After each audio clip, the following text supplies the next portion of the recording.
Universidad Autónoma de Tlaxcala, Facultad de Derecho, Ciencias Políticas y Criminología. Alumnas y alumnos de la licenciatura en Ciencias Políticas y Administración Pública. El día de hoy en esta videoclase veremos el surgimiento y la evolución de las clases sociales. La evolución de las clases sociales a lo largo de la historia de la humanidad, cuántas y cuáles clases sociales existieron en cada etapa de la humanidad y cómo éstas evolucionan de acuerdo a ciertos factores sociales y económicos. Para empezar tenemos cómo surgen las clases sociales. Las clases surgen cuando la expansión de la división del trabajo nos permite la creación de una producción excedente, es decir, que además de que se cubran las necesidades básicas, se pueda tener un excedente económico. De este excedente económico se apropia una minoría que no son productores. Por esta consecuencia se mantiene una relación de explotación con la mayoría de los productores. Las clases tienen intereses específicos y esto es resultado de su posición en el proceso productivo, es decir, la posición que ocupan en relación con los medios de producción. ¿Qué son las clases sociales? Las clases son grandes grupos de hombres en los que está dividida la sociedad. Las clases sociales en todas las épocas han sido fruto de las relaciones de producción y de cambio, es decir, de cada una de las relaciones económicas de la época. Las clases son grupos de hombres que se diferencian entre sí debido al lugar que ocupan en un sistema de producción que está históricamente determinado. Cada una de las clases debe estudiarse desde el modo de producción que maneje y cada modo de producción va a crear su propia división de las clases sociales. El objetivo de estudiar estos temas es que podamos llegar al momento en el que se termine la división de las clases sociales y de que el término de clases sociales únicamente nos sirvan como contexto, que no son aplicables a la realidad, ya que cuando esto suceda nos daremos cuenta de que hemos evolucionado como sociedad. Sociedad cazadora-recolectora. El periodo del tiempo llamado prehistoria comprende desde el origen del ser humano sobre la Tierra hasta la invención de la escritura. Para poder estudiar este periodo es necesario recurrir a los vestigios descubiertos por los arqueólogos y al análisis que ellos hacen, pues no existen datos escritos que expliquen este periodo. Sus características son la presencia de grupos humanos que iban de un lugar a otro en busca de alimento, es decir, que eran nómadas. Elaboraban instrumentos y utensilios de piedra tallada. Pescaban y cazaban aves, reptiles, osos, búfalos o mamuts. Recolectaban frutos, raíces y semillas. Conocían la forma de producir fuego. Veneraban a las fuerzas de la naturaleza. Plasmaron en las cavernas representaciones consideradas arte rupestre. En este segundo término tenemos la sociedad nómada a sociedad sedentaria.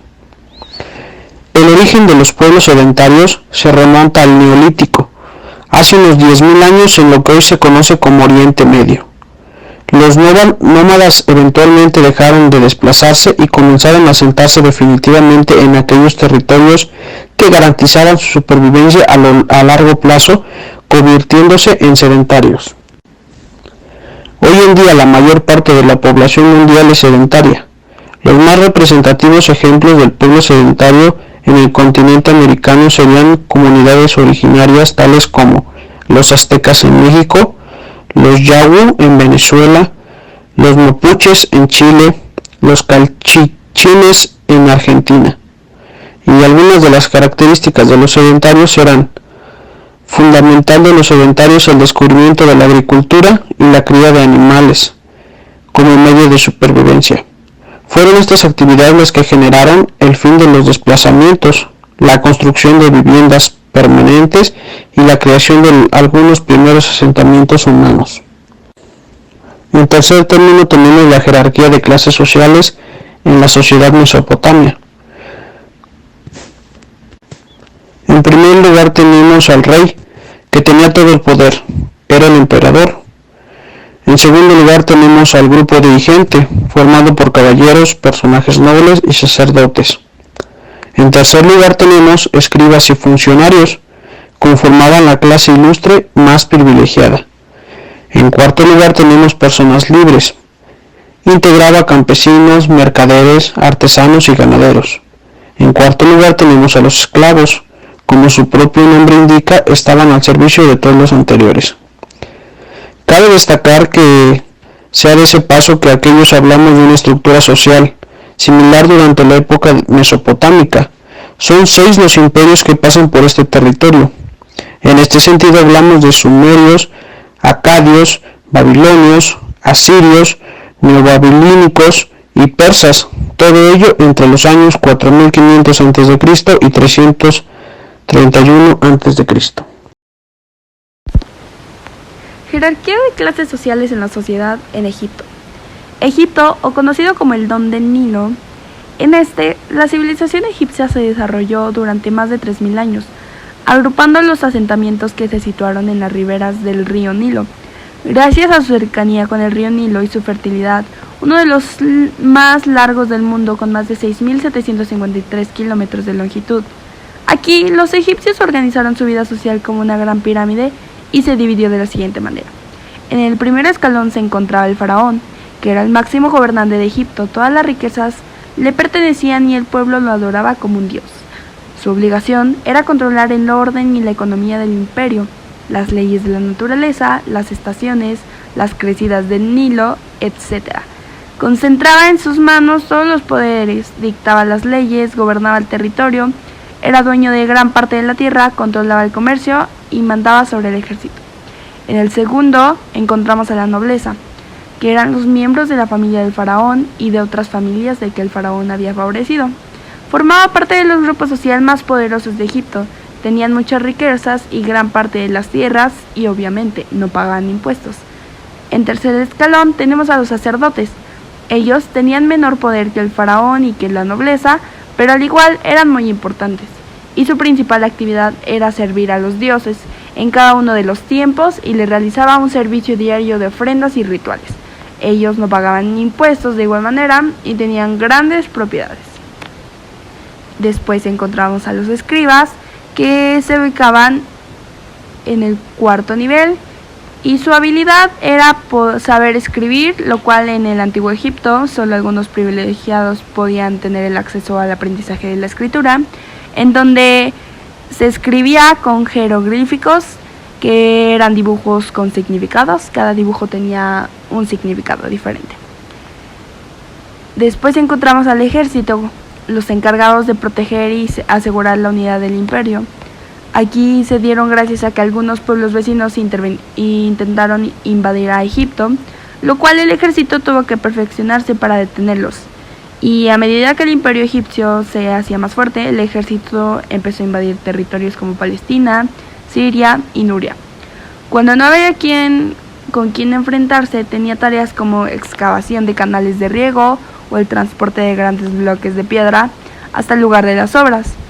En ellos, el faraón les recompensaba con tierras, oro o esclavos. Después tenemos a los artesanos, que eran escultores, fabricantes de papiro, y en su mayoría trabajaban para el faraón. Después tenemos a los campesinos, que la mayor parte de la población pertenecía a este nivel y vivían en las aldeas. Estaban dedicados a cultivar las tierras del faraón, de los templos y de los nobles. Se quedaban con parte de la cosecha, pero tenía que entregar otra gran parte a los dueños de las tierras y una cantidad como impuestos al faraón. Después tenemos en el último nivel a los esclavos, que eran prisioneros de guerra y la mayoría pertenecía al faraón, pero el resto a los sacerdotes y nobles. Tenían a su cargo la realización de las tareas más pesadas, como la construcción de grandes monumentos, al igual que tareas domésticas. Ellos igual podrían ser criminales o personas que no podían pagar sus impuestos. Después, jerarquía de clases sociales en la sociedad de Grecia, sociedad ateniense y Esparta. Los primeros griegos se organizaban en clanes familiares. Con el tiempo, los clanes salieron y formaron comunidades, aunque estaban separadas entre sí, debido al relieve montañoso de la región. Esto favoreció que se convirtieran en territorios independientes, con gobierno y ejército propio. En griego antiguo, estas poblaciones eran llamadas polis. Todas las polis eran muy distintas entre sí. Podemos ver estas diferencias al comparar Esparta y Atenas, dos de las más importantes. hablemos de Atenas, que era una principal ciudad-estado de la antigua Grecia. En esta polis es de las más poderosas e importantes, centro cultural en el que se desarrolló la filosofía, la ciencia, las matemáticas, el teatro, el arte y la literatura. Esta se dio en 1600 a.C. a 1100 a.C. Comenzó con un pequeño asentamiento en la península de Ática, ubicada en la zona central de Grecia. La sociedad ateniense se ubicaba por los ciudadanos, que se centraban en la parte más alta, que en ellos eran varones mayores de 20 años que nacieron en Atenas, y solo ellos eran los que debatían y decidían sobre leyes, normas y demás cosas de importancia. En segundo tenemos a los no ciudadanos, que se les llamaba así, o se les consideraba así a las mujeres, que algunos eran apresados por piratas y bandidos. A los metecos, que eran los extranjeros, y a los no libres, que eran los esclavos, que eran apresados por piratas y bandidos, o bien eran capturados durante las frecuentes guerras. Después Esparta, una de las polis igual muy importantes de la antigua Grecia. Sus clases sociales se dividían en tres, que era la espartiata, solo podían ser los que eran espartanos, eran dueños de tierra y tenían derechos como a la educación. Los periecos eran extranjeros y podían variar en tres diferentes oficios, que era la agricultura, artesanos y comerciantes. Y por último los ilotas, eran esclavos que eran propiedad del gobierno espartano. Jerarquía de clase social romana. La civilización romana nació en la península itálica en el siglo VII a.C. La ciudad surgió de la unión de varias aldeas habitadas desde mucho antes, existentes en las colonias a orillas del río Tíber. La sociedad romana se dividía por patricios, que estaban en el nivel más alto, que a estos se les consideraba, se les llamaba nobles. Estos tenían mucho poder y eran políticos y militares. Eran hombres ricos y poderosos, únicos ciudadanos con derechos políticos, descendientes de los fundadores de Roma. En segundo tenemos a los plebeyos, que era todo el pueblo, eran granjeros, artesanos y trabajadores. Eran libres y tenían derechos, pero no podían participar ni gobernar, y debían pagar impuestos. En el último tenemos a los esclavos. Eran prisioneros de guerra, de tropas enemigas, no tenían derechos.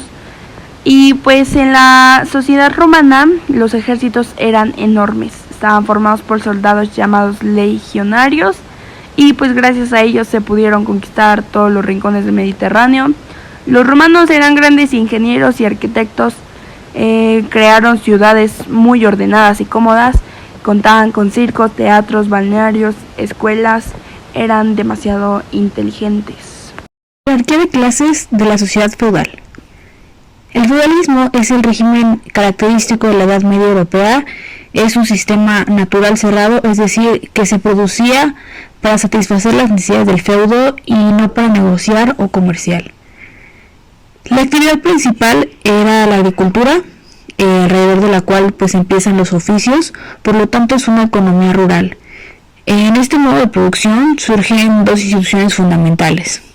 La primera, que es el feudo, que es básicamente la porción de tierra más o menos amplia que le pertenece a un señor feudal por herencia, esto a cambio de que le preste servicios militares al rey o a los jefes militares de más alta jerarquía. El señor feudal entrega porciones de tierra a sus siervos para que la cultiven, y esto a cambio de una renta o de un tributo. La segunda institución es la servidumbre. Esta es la forma que asumen las relaciones sociales de producción durante el feudalismo y se basa en la existencia de dos clases sociales fundamentales. Estas dos clases sociales son los señores feudales y los siervos. Los señores feudales son los dueños de los principales medios de producción, que son la tierra, el molino y entre otras. Por otro lado, los siervos, lo único de lo que son dueños son los instrumentos de labranza y tienen que pagar una renta al señor feudal. Es a través de esta renta en la que se explota a los siervos, y esta renta se da de tres maneras: en especie, en trabajo y en dinero. Jerarquía de clases en la sociedad estamental moderna.